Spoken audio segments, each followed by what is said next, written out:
গণমাধ্যমে প্রকাশিত একটি ভিডিওতে সিলেটে একজন প্রার্থীর বক্তব্য শোনা যাচ্ছে। সেই রাজনৈতিক দলের প্রতিনিধিত্ব যিনি করেন যে নির্বাচিত হলে তাকে জিজ্ঞাসা না করে কারো বাড়িতে যেতে পারবে না পুলিশ। এটি নিঃসন্দেহে অসাংবিধানিক এবং প্রশাসনিক শৃঙ্খলার পরিপন্থী। একজন সংসদ সদস্য প্রার্থী যদি এই ধরনের বক্তব্য দেওয়ার সুযোগ পান তাহলে তাতে প্রশ্নের উদ্রেক হচ্ছে। আমরা বিশ্বাস করি ন্যায় বিচার নিশ্চিত করার স্বার্থে কাউকে বিনা অপরাধে গ্রেফতার করা কোনোভাবেই সমীচীন নয়। কিন্তু তাই বলে গ্রেফতার করতে হলে কোনো একজন সংসদ সদস্য প্রার্থীর বা সংসদ সদস্যের অনুমতি লাগবে, এই ধরনের বক্তব্য সেই ফ্যাসিবাদী মনোভাবেরই শামিল।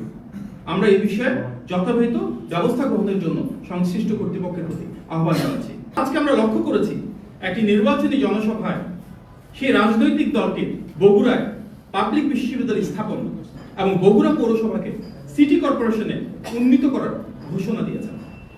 বাস্তবতা হলো এই দুটি বিষয় ইতিমধ্যে রাষ্ট্রীয় পর্যায়ে অনুমোদিত এবং এই লক্ষ্যে প্রশাসনিক কার্যক্রম বহমান রয়েছে।